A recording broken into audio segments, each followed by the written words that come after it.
Clara Bennett froze in the doorway, her breath catching as her eyes fell on the unfamiliar sight. A pair of women's boots sat neatly in the entryway, boots that weren't hers. For a moment, her mind refused to accept what her eyes were telling her. Perhaps a guest? A friend of Richard's sister? But deep down, a cold heaviness began to spread through her chest. The faint sounds drifting from the bedroom silenced her thoughts. They weren't sounds of conversation. They were unmistakable, intimate, and left no room for doubt.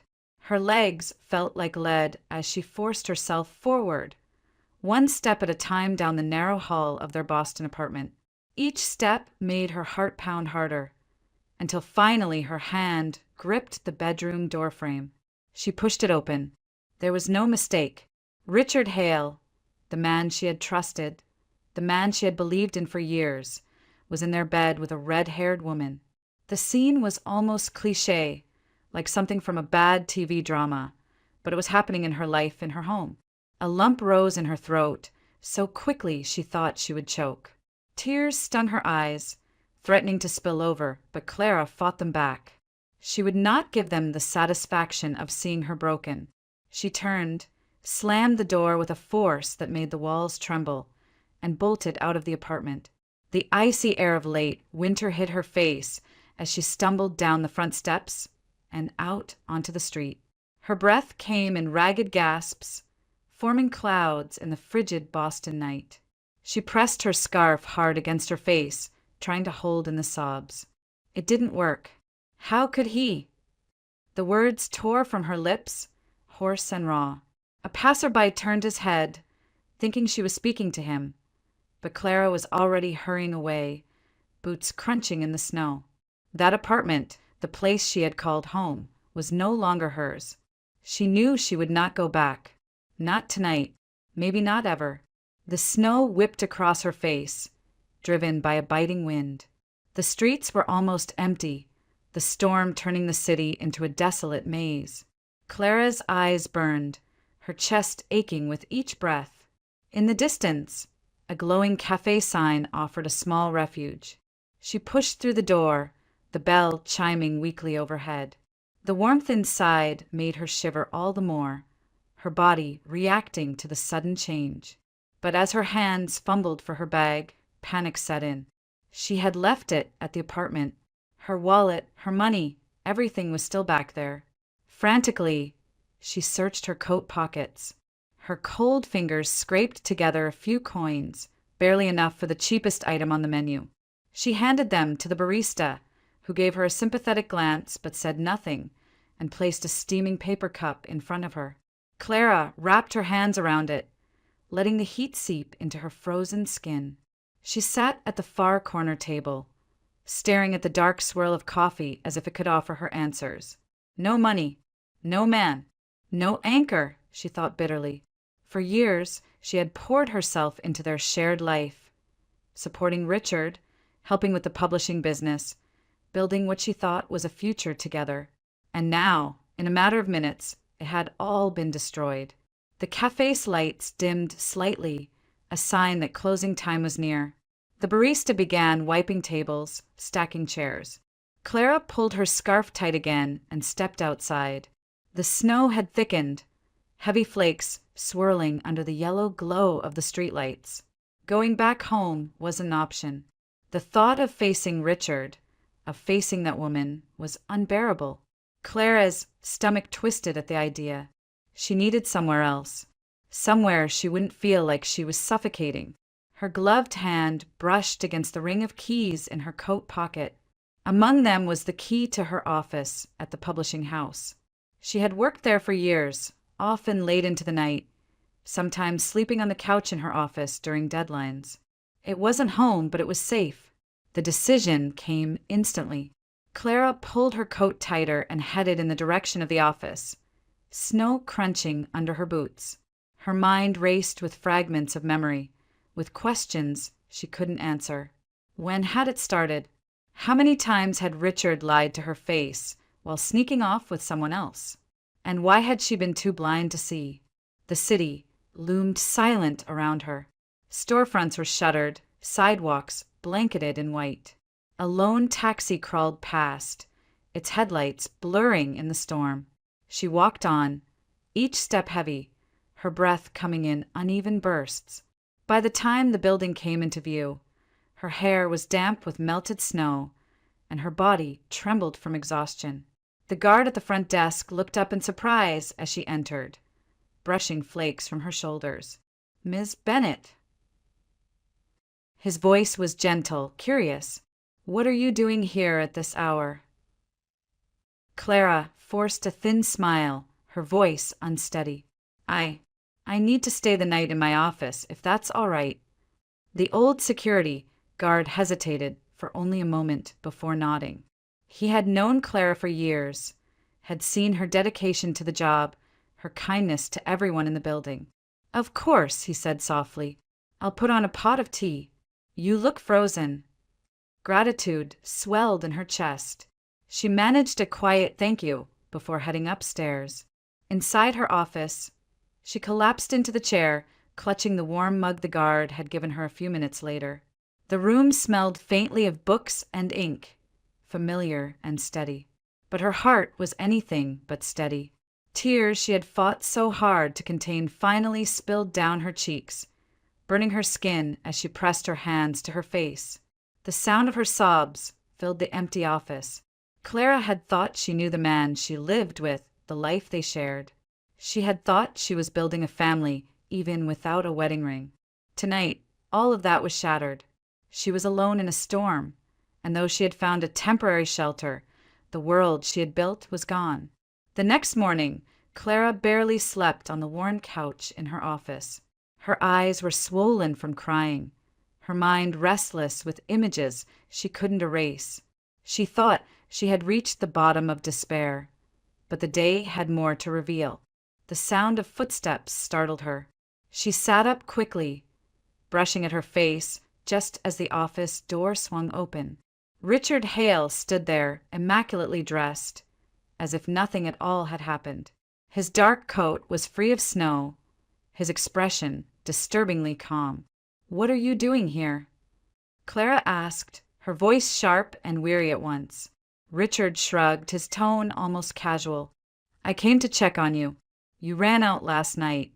Thought you might do something dramatic." Clara rose to her feet, her anger barely contained. "You were with her in our bed, Richard. In our bed. And you think I'm the one being dramatic." He didn't flinch. Instead, he leaned against the doorway with an air of superiority. "Clara, don't twist this. Affairs happen. It's not the end of the world.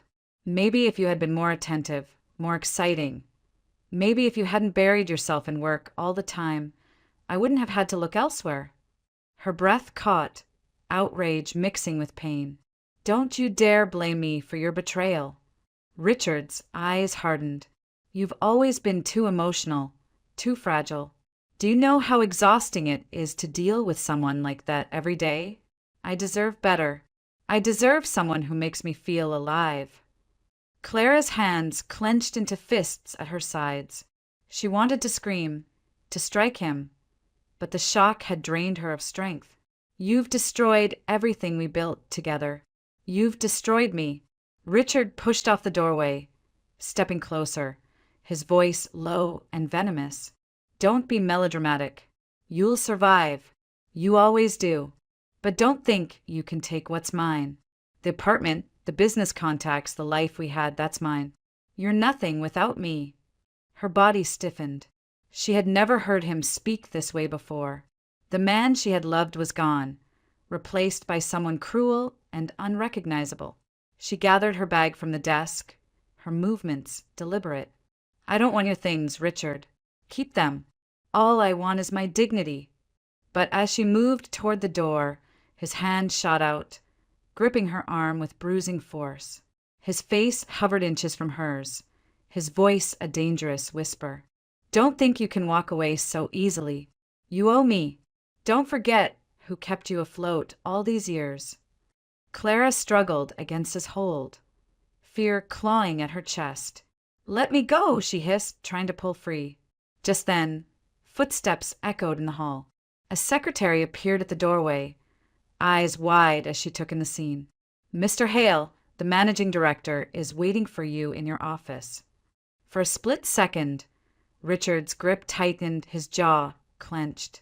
Then he released her abruptly, straightening his suit as if nothing had happened. He cast Clara a final glare. "You're lucky," he muttered before striding past the secretary without another word. Clara stood, trembling, rubbing her sore arm. The secretary gave her a questioning look, but Clara simply shook her head and hurried down the hall. She could not bear another second in the same building as him. Outside, the winter air sliced against her cheeks. She walked aimlessly, boots crunching through snow, her breath unsteady. She had nowhere to go, no home, no safe haven. Only the cold streets of Boston stretched before her. Her thoughts drifted unbidden to her past. She had been alone before. She knew what it was to lose everything. When she was a child, her parents had died in a car accident, leaving her in the care of her grandmother. That small woman, fragile in appearance but strong in spirit, had raised Clara with warmth and discipline. For years, it had been just the two of them against the world. When her grandmother passed away, Clara thought she had lost the last anchor in her life, until Richard came along. He had seemed steady, charming, ambitious. He had made her believe in security again. She had poured her heart into him, into their shared work, convinced that finally she had found her place. Now that illusion lay shattered. She was that lonely girl again, wandering through the cold with no one to turn to. The memory of her grandmother's voice echoed faintly in her mind. "Life will test you, Clara, but you must not break. You come from strong roots. Remember that." Her eyes stung, but she held back the tears this time. She had cried enough. The snow fell heavier, blanketing the streets, muffling the sounds of the city. Clara pulled her coat tighter and kept walking. She didn't know where her path would lead, but she knew one thing for certain. She could not go back. Clara stood before the heavy front door of the apartment she had once called home. Snow swirled around her, clinging to her coat and lashes. But the cold wasn't what made her shiver. She slid her key into the lock, twisted and stopped. The key jammed, refusing to turn. She tried again, harder this time, her breath coming out in frosty bursts. Nothing. A sick realization hit her. Richard had changed the locks. Her chest tightened as she pressed her forehead against the wood, fighting the urge to collapse right there on the landing. The place she had shared with him, decorated with her books and photographs, was no longer hers. She was locked out of her own life. Biting her lip until she tasted blood, she turned away. The snow muffled her footsteps as she descended the stairs and stepped back into the street. Where could she go? She thought of the office. At least there she had history, familiarity, a desk that still bore her name. When she arrived, the receptionist's eyes flickered with discomfort. Clara forced a small smile, though her heart was pounding. "I'm here to pick up some files," she explained, adjusting her scarf. But before she could move toward her office, a voice cut through the air. "You don't belong here anymore." Richard's tone was sharp, commanding. He had followed her, or perhaps anticipated her. Standing tall in the lobby, he looked every bit the man in control. "You were dismissed yesterday. Security has orders. You can't walk in as if nothing happened." The receptionist's eyes darted nervously between them. Clara swallowed hard. "Dismissed? You can't just erase me from this place. I've given years of my life." Richard stepped closer, lowering his voice so only she could hear. "You gave me years, Clara. That's what this was. My company, my success, my name. You were along for the ride. Don't fool yourself into thinking you mattered here without me." Her breath caught in her throat. "This was our work. I helped build it with you. Don't rewrite history." He smirked, turning to wave a hand at a passing colleague. "Enjoy your afternoon." Then, to Clara again, his words dropped like shards of ice. "If you make trouble, I'll make sure every door in this city shuts in your face." No job, no reputation, nothing. Tears threatened, but she forced them back. To cry in front of him would be another victory for Richard. "I don't want your empire," she whispered, "but you won't break me." Richard's expression darkened, but before he could reply, two security officers approached. Their posture was polite but firm. "Ms. Bennet, you'll need to leave now." Clara looked at the familiar halls, the offices where she had laughed with coworkers, stayed late through deadlines, celebrated small victories. Each memory felt like a blade, twisting deeper. With a final glance at Richard, she straightened her shoulders. "Fine," she said, her voice steadier than she felt. "I'm leaving." She walked out into the gray light of afternoon, her heart pounding. The city seemed colder now, harsher, as if it too had turned against her. She was jobless, homeless, cast out not only by the man she had trusted, but by the life they had built together. For a moment, she considered her options. There weren't many. Her savings were locked in joint accounts that Richard controlled. Friends in Boston were few. Most of her world had revolved around him. But then a memory surfaced, her grandmother's house in the countryside, a modest home that had sat empty since her passing. It was miles away, in a quiet town on the edge of New Hampshire. She hadn't been back in years, but it was still hers. The thought brought both pain and relief. Pain, because it reminded her of what she had lost. Relief, because at least there was somewhere she could go. Pulling her coat tighter, Clara began walking with new determination.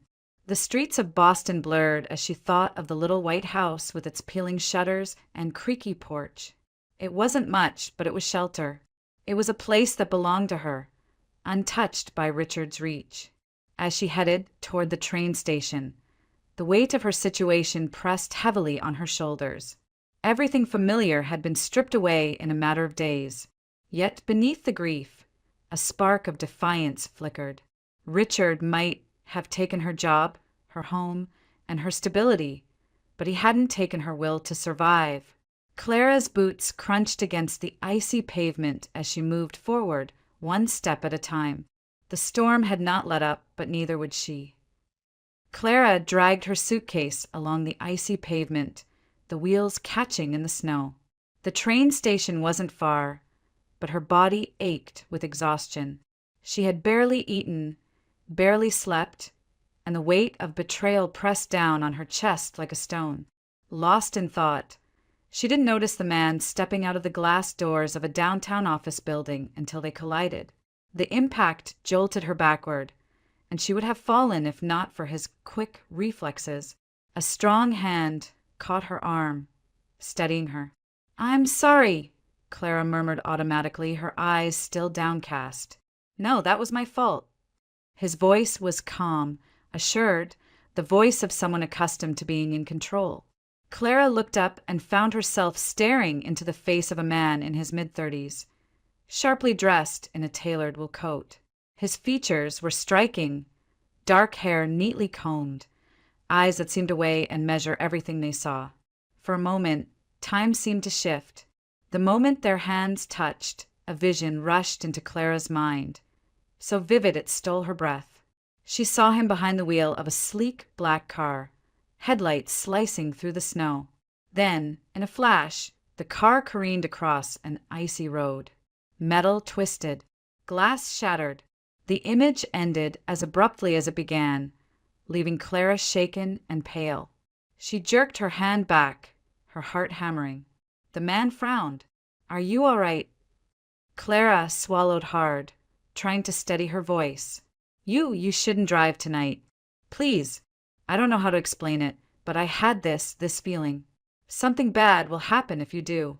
He studied her, his expression caught between curiosity and skepticism. "You don't even know me, and you're telling me not to drive?" Her cheeks burned, but the urgency in her chest wouldn't let her stay silent. "I know how it sounds, but please, just don't get behind the wheel. Trust me." The man exhaled, clearly unconvinced. "I appreciate your concern, but I don't live my life by premonitions from strangers." His tone was polite, though dismissive. "Take care of yourself."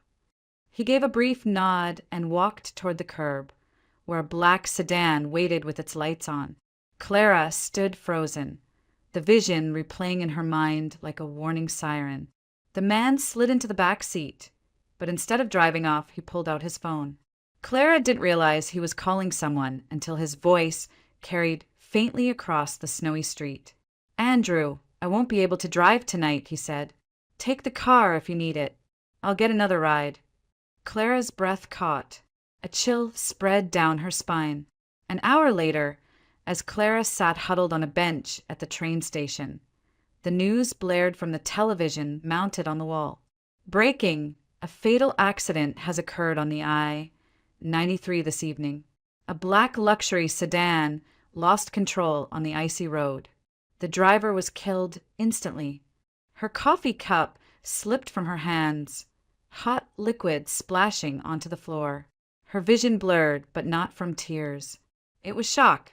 The image in her mind had been real. The man, the stranger she had warned, would have been the one behind the wheel. Instead, someone else was dead. The screen cut to footage of the mangled car, twisted metal glittering with shards of ice. Clara pressed a trembling hand to her mouth. Around her, passengers muttered in horror, but she couldn't hear them. Her mind was fixed on the man's face, his skeptical gaze, the weight of his hand steadying her. Who was he? She wondered, her pulse racing. And why had fate chosen her to see what was coming? At that very moment, across the city, Jonathan Mercer sat in the corner of an upscale restaurant, his phone buzzing with the news. His friend Andrew was gone, killed in the crash of a car Jonathan himself was supposed to be driving. He leaned back in his chair, pale and shaken, remembering the woman he had bumped into only hours earlier. Her urgent voice echoed in his mind. "Don't drive tonight. Please. Something bad will happen." He had brushed her off. He had laughed inwardly at her strange intensity. And yet she had been right. Jonathan clenched his jaw, staring out at the swirling snow beyond the restaurant's frosted window. Whoever she was, she had seen what he couldn't. She had, in some impossible way, saved his life. The train ride out of Boston was long and cold, the windows streaked with frost that blurred the lights of the city as they faded into the distance. Clara sat huddled in her seat, her suitcase tucked close to her knees, her body still trembling from exhaustion. She hadn't eaten more than a piece of bread all day, but her stomach churned too much to take anything else in. Outside, the cityscape gave way to rolling fields and frozen woods. The snow thickened as the train pushed north, blanketing the world in silence. For Clara, the quiet was both a comfort and a curse.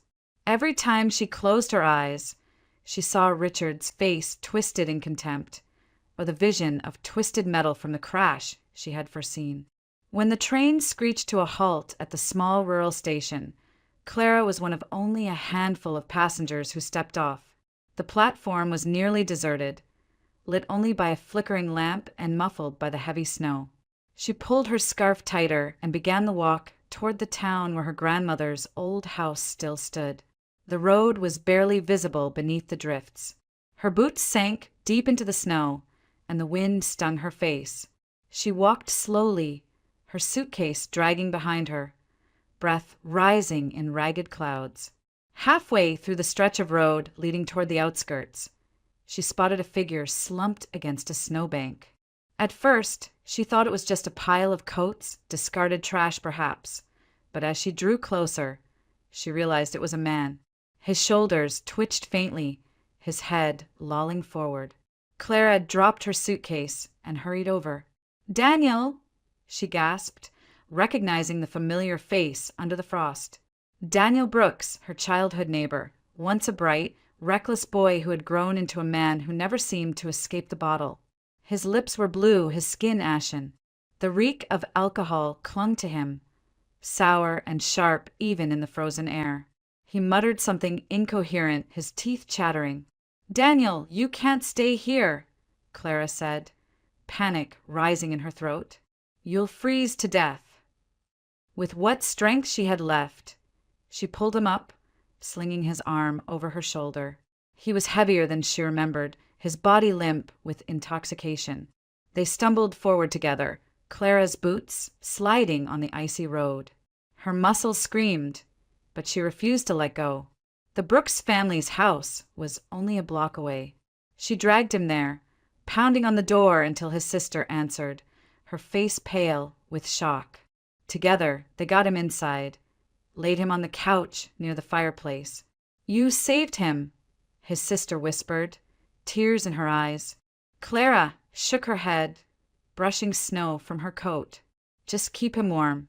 He won't survive another night out there." She didn't wait for thanks. She picked up her suitcase from the roadside and continued toward her grandmother's house. When she finally reached the familiar lane, her chest tightened. The little white cottage stood hunched under the snow, shutters hanging crooked, the roof sagging from years of neglect. No light shone from the windows. Clara pushed open the gate, its hinges squealing in protest.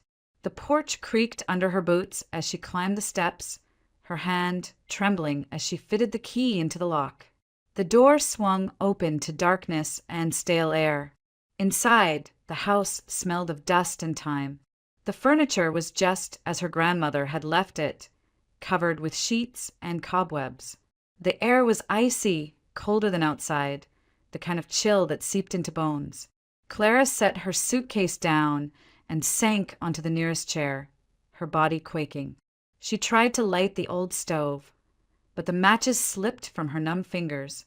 Her breath came shallow, her head swimming. By the time she managed to coax a small fire into the stove, her vision was already blurring. Sweat beaded on her forehead despite the cold. She pressed a hand to her temple and felt the fever burning through her. Her legs trembled as she tried to stand, but they gave out beneath her.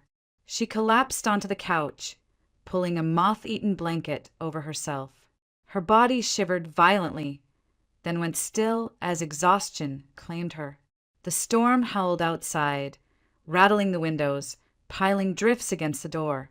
In the shadows of her grandmother's abandoned home, Clara lay trembling, her skin clammy, her breathing shallow. She was alone, far from help, and her strength was slipping away. The last thought before darkness overtook her was of her grandmother's voice, steady and strong. "You're a Bennett, Clara. You don't give up." But the fever was stronger than her will, and soon everything dissolved into silence. Jonathan Mercer had barely slept since the night of the accident. The news replayed in his head over and over. Andrew killed in the crash of the car Jonathan was supposed to be driving. If it hadn't been for that woman, the one with the haunted eyes who had warned him, he would have been the one inside that twisted wreck. He couldn't shake her voice. "Please, don't drive tonight. Something bad will happen." He had dismissed her words at the time, but now they echoed in his thoughts like a bell tolling in the distance. Jonathan tried to throw himself into work, into meetings, into contracts, but none of it mattered. The thought of her lingered. Who was she? Why had she been so certain? And where had she gone? He asked around at the station, even retraced the street where they had collided. A security guard remembered seeing a pale young woman hauling a suitcase into the snow, heading toward the trains northbound. It wasn't much, but it was a thread. Days later, on a business errand that pulled him out toward the Massachusetts-New Hampshire border, he remembered her again. Something drew him to search, to follow the faint trail of questions until he found himself standing in front of a small cottage. Its roof heavy with snow, windows dark. Jonathan knocked, but no answer came. He pushed the door open, the hinges groaning. Inside, the air was stale and frigid. Then he saw her. Clara lay curled on a faded couch, wrapped in a threadbare blanket, her skin pale and glistening with fever sweat. Her lips were cracked, her breathing shallow. Jonathan's chest tightened at the sight. "God!" he muttered, rushing forward. He knelt beside her, touching her forehead. The heat of her fever burned against his palm. She stirred faintly, whispering something he couldn't make out. Without hesitation, he scooped her into his arms. She was lighter than he expected, fragile, like carrying porcelain. Bracing against the wind, he carried her to his car, the storm battering against them with cruel force. He laid her carefully across the back seat and drove as fast as the icy roads would allow toward Boston. By the time he reached the hospital, she was barely conscious. Nurses rushed her onto a gurney, questions flying at him all at once. Name? Relation? Insurance? "I'll cover everything," Jonathan said firmly, pulling out his wallet. "Private room. Full care. Whatever she needs." The staff exchanged glances, but didn't argue. His tone carried the weight of someone used to being obeyed. Hours blurred into one another as Jonathan paced the corridor outside the ward. Finally, a doctor approached him. "She's stable now. Severe hypothermia, compounded by infection. She'll need time, but she's young and strong. She should recover." Relief washed over him, stronger than he expected. He nodded, unable to speak. When Clara opened her eyes again, she was lying in a warm hospital bed. Crisp sheets covered her, and 4 drip hummed softly at her side. For a moment, she thought she was dreaming. Then she turned her head and saw him. Jonathan sat in the chair beside her bed, his coat draped over the armrest, fatigue etched in the lines of his face. He looked up as she stirred, and for the first time, Clara saw something different in his eyes. Not skepticism, but gratitude. "You're awake," he said softly, almost as though he was afraid to disturb her. Clara tried to speak, her throat dry. "Why are you here?" He leaned closer, his voice steady. "Because you saved my life, and I couldn't let you fade away in some forgotten house." Her lips trembled. She remembered the collision, the vision, her desperate warning. "The accident, it happened, didn't it?" Jonathan nodded slowly. "It wasn't me. I gave the car to a friend. He's gone." His jaw tightened, grief flickering across his features. "But it should have been me. You were right. And because of you, I'm alive." Clara closed her eyes briefly, a wave of emotion crashing over her. "I didn't mean for anyone else, I know."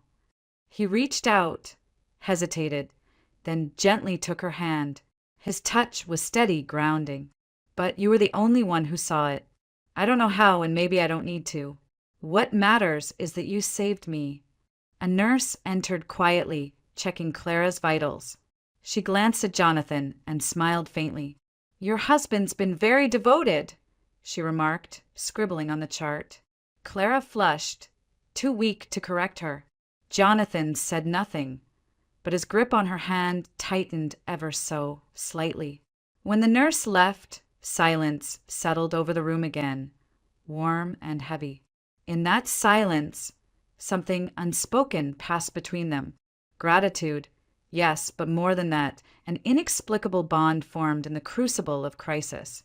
Jonathan's gaze softened, and Clara, despite the fever still clinging to her body, felt the smallest flicker of safety. For days, Jonathan stayed near her, making calls from the hospital, bringing her meals, making sure every need was met. Clara tried to protest once, insisting he didn't owe her anything, but he silenced her gently. "I owe you everything," he said. And though Clara's body remained weak, her heart stirred with something she hadn't felt in weeks. Not despair, not fear, but the faintest glimmer of hope.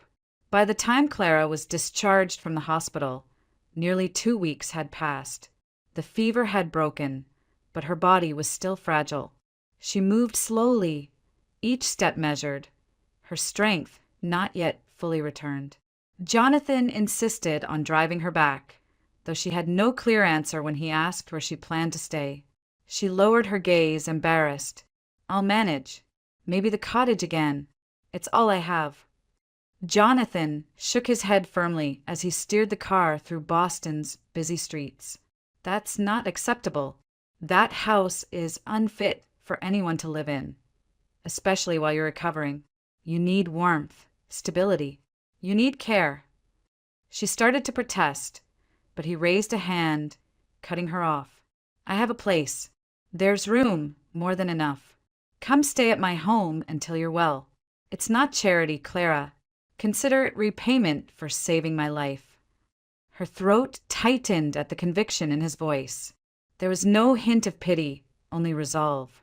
"Jonathan," she began cautiously, "I don't want to impose." "You wouldn't be," he said simply. "Besides, there's something else I want to discuss with you." A few days later, when she had regained enough strength to sit upright without exhaustion, he invited her to lunch in his study. The space was lined with shelves of leather-bound books and the wide desk of a man who dealt in large affairs. Clara felt out of place at first, but Jonathan's presence steadied her. He poured her tea, then leaned forward. "I want you to work with me. I'm launching a new division within my company. Publishing, to be precise. I've read your files, your background. You know this world better than anyone I've interviewed. You have insight, intuition. What happened at your old firm, it was their loss. I'd be honored if you'd join me." Clara blinked, stunned. "You're offering me a job?"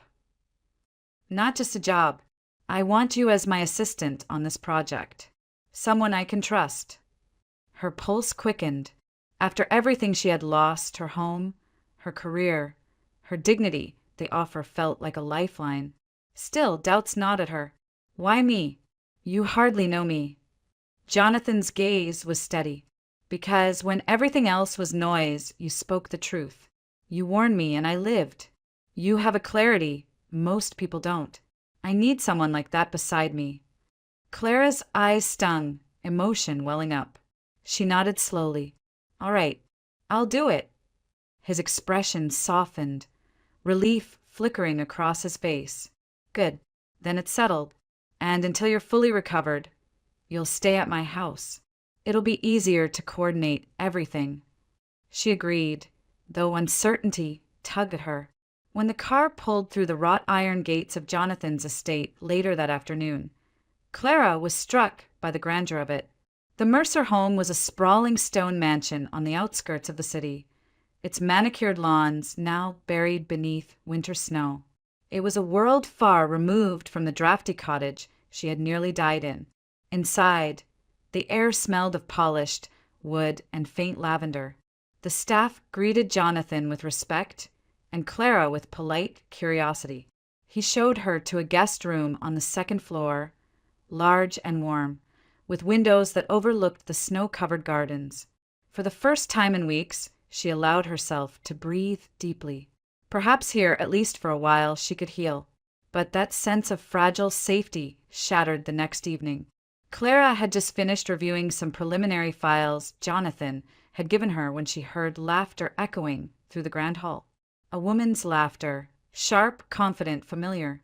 When Clara stepped into the parlor, she froze. Standing beside Jonathan was a tall, striking, red-haired woman, her arm casually linked with his. She was dressed elegantly, her smile polished. But to Clara, she was instantly recognizable. The hair, the posture, the mocking glint in her eyes. It was her, the woman who had been in Clara's bed with Richard. Jonathan noticed her hesitation and gestured. "Clara, this is Isabella Cross, my fiancée." The room tilted for a moment, Clara's stomach lurching as the words sank in. Fiancé. Of course. A man like Jonathan wouldn't be without someone at his side. But fate had chosen a cruel hand. Isabella's smile widened when she saw Clara, though it didn't reach her eyes. "So you're the assistant Jonathan has been talking about," she said smoothly, her voice dripping with false sweetness. "How quaint." Clara's heart pounded. Memories of betrayal crashed over her, blending Richard's face with Isabella's laughter. She forced her lips into a tight line, but inside, the ground beneath her seemed to crumble. The safety she thought she had found had just twisted into another battlefield. The days that followed were a delicate balancing act, though Clara felt like she was walking a tightrope over fire. From the moment Isabella realized who she was, that Clara had seen her in Richard's bed, there was no disguising the contempt in her eyes. In front of the household staff, Isabella wielded her cruelty like a blade. "You missed a page," Isabella sneered one afternoon, sweeping into the study where Clara had been compiling research for Jonathan's new publishing project. She plucked a folder from Clara's hands and tossed it carelessly onto the desk. For someone with such a prestigious background, you make such simple mistakes. Her voice was loud enough for the nearby maid to hear. Clara's face flushed, but she kept her tone even. "I was going to add the final section once Jonathan approved the outline." "Excuses," Isabella said with a brittle laugh. She turned to the maid. "Can you imagine trusting someone like this with serious work? Jonathan is too kind, too charitable for his own good." Clara wanted to disappear, but before she could respond, Jonathan entered the room. He picked up the folder, flipped through the contents, and shot Isabella a pointed look. "It's complete. Exactly what I asked for. Clara has an eye for detail that others lack." The room went still. Isabella's smile faltered for just a moment before she regained her composure. "If you say so, darling," she said smoothly, though her eyes burned with fury as she brushed past Clara on her way out. This became a pattern.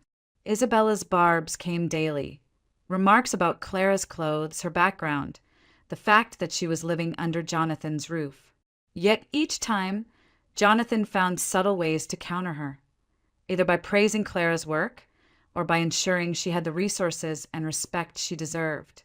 Despite the tension, Clara threw herself into the project. She worked late into the night, drafting proposals, analyzing manuscripts, and organizing strategies. Jonathan often joined her, their conversations drifting from work into something softer: music, literature, memories of childhood. It was during one of those evenings, papers spread across the mahogany desk, that Jonathan finally spoke of his past. "My father never trusted me to make my own choices," he admitted, his voice low, his gaze distant. "He believes marriage is just another business transaction. With Isabella, he sees a merger of influence, wealth, and old family ties. To him, feelings are irrelevant." Clara listened quietly, her pen stilled in her hand. "And what do you see?" she asked softly. Jonathan leaned back in his chair, exhaling slowly. "For years, I told myself I could live with it, that duty and loyalty were enough. But after Andrew's death, after meeting you, I can't keep lying to myself. I want more than this arrangement." His eyes found hers, searching, lingering a beat too long. Clara's breath caught. She looked away, her heart pounding. She knew the danger of that look, the weight it carried. But she also knew she was no longer the same woman who had allowed Richard to define her worth. Jonathan's gaze both terrified and steadied her. Isabella, however, was not blind. She sensed the shift, the unspoken closeness growing between them. Her fury became sharper, her public humiliations more frequent. One morning, in front of the entire household staff, Isabella gestured at Clara's modest dress and said with a cold laugh, "Our assistant seems to think she's at home here. Perhaps she forgets she's still just a guest, and a charity case at that." Clara stiffened, words choking in her throat. But before she could defend herself, Jonathan's voice cut through the air, firm and clear. "Enough, Isabella." The silence that followed was deafening. Isabella's cheeks burned red, but Jonathan didn't waver. "Clara is not a charity case. She is the reason my current project is moving forward at all. If you cannot show her respect, then you insult me as well." The staff exchanged startled glances, but Clara felt something else, a flicker of safety of being seen. Later that evening, Jonathan found her in the library, where she sat curled in an armchair, a book forgotten in her lap. "I'm sorry," he said quietly, sitting across from her. "You shouldn't have to apologize," Clara replied. "You've already done more for me than I can ever repay." He leaned forward, his voice low and earnest. "I don't protect you out of obligation, Clara. I do it because you deserve it, because you've shown me a truth I can't ignore. Her heart tightened, both warmed and unsettled. She nodded, unable to find words, the weight of his gaze lingering long after he left the room. And though the storm between Isabella and Jonathan grew fiercer each day, Clara sensed that something deeper, stronger, and far more dangerous was taking root, an unspoken bond that no insult or scheme could undo. Winter's grip on Boston had not softened, but inside the Mercer estate, the temperature came from a different storm. Isabella's hostility toward Clara had grown so blatant that even the staff whispered about it behind closed doors. Every meal, every gathering, every chance she had, Isabella made sure to remind Clara she was an outsider. One evening at dinner, Isabella raised her glass, her smile razor-sharp, to Jonathan for tolerating distractions in his home. Not everyone would be so patient. Her gaze slid toward Clara like a blade. The butler stiffened. The maid froze mid-step, but no one dared speak. Jonathan set his fork down with deliberate calm. His voice, when it came, was clear and final. "Enough, Isabella. I will not allow you to humiliate Clara in this house again." The table fell silent. Isabella's eyes widened, her face coloring. "You're defending her? In front of me?" "Yes," Jonathan said evenly, "because she deserves respect, something you seem incapable of showing." The words cut deeper than any private rebuke. For the first time, Jonathan did not shield Clara quietly. He declared his stance openly before witnesses. Isabella's lips trembled with rage. The confrontation did not stop there. Days later, Jonathan's father summoned him to the family office in downtown Boston. The man was as imposing as ever, seated behind a desk of gleaming oak, his presence filling the room. "I hear troubling things," his father began, voice cold. "You humiliate Isabella. You elevate that assistant. Do you understand the damage you're doing? Our family's name, our alliances." Jonathan didn't flinch. "I understand perfectly, and I no longer care to play your game of arranged futures. Isabella may serve your ambitions, father, but she does not serve mine." The older man's jaw tightened. "You are reckless. This woman, Clara, what is she to you? A fling? An act of rebellion?" Jonathan stood tall, his tone unwavering. "She is the only person who has ever spoken truth to me, the only one who saw me as more than a pawn in your schemes. That is what she is." The office fell into heavy silence. His father's fury was evident, but Jonathan did not back down. Meanwhile, Clara continued her work on the publishing project. Despite the tension in the household, she produced results that impressed everyone except Isabella. Clara organized a complex launch schedule, negotiated with authors, and streamlined the editorial team with precision. Even those who had doubted her saw her value. One afternoon, Jonathan reviewed her latest proposal in front of a group of executives. "This," he said, holding up the packet of neatly bound pages, "is why Clara Bennett is indispensable to this company. Her ideas will shape our future." The executives nodded in agreement. Clara's cheeks flushed, not with embarrassment, but with quiet pride. For once, she was being recognized for her mind, not dismissed as an accessory to a man's ambition. But the true test came when Isabella attempted her final blow. She stormed into the boardroom during a meeting, eyes blazing, and slammed a stack of papers onto the table. "She doesn't belong here. This is a mockery of everything you've built, Jonathan. And if you continue this farce, you'll regret it." Jonathan rose slowly, his gaze steady. "No, Isabella. The only mockery here is the pretense of our engagement. It ends now. Whatever arrangement our families made, I am breaking it. You no longer have power here." Gasps rippled through the room. Isabella's face contorted with fury, but Jonathan's voice carried finality. "Clara has proven her worth by talent, dedication, and honesty. You, Isabella, have proven only cruelty and arrogance. I will not tie my life to someone who thrives on destroying others." Isabella stormed out, her heels striking the marble like thunder. Word spread quickly through Boston circles. Jonathan Mercer had ended his engagement, defied his father, and stood openly beside the woman who had once been invisible. That night, Clara stood by the tall windows of the library, snow drifting beyond the glass. Jonathan joined her quietly, his presence steady at her side. Neither spoke at first. The silence was no longer heavy, it was peaceful. Finally, Jonathan said softly, "The future is uncertain. There will be battles ahead, but I don't regret a single step." Clara turned to him, her heart steady for the first time in months. She had lost everything once, her home, her career, her dignity. Yet here she was, rebuilding not with bitterness, but with purpose. Outside, the snow fell endlessly, covering the scars of the past. Inside, two lives, once broken in different ways, looked forward together. And somewhere across the city, Richard Hale and Isabella Cross were left to face the ruins of their own making. Isolated, stripped of the control they once wielded so easily. For Clara and Jonathan, it was not an ending, but the beginning of something unspoken, fragile, and real.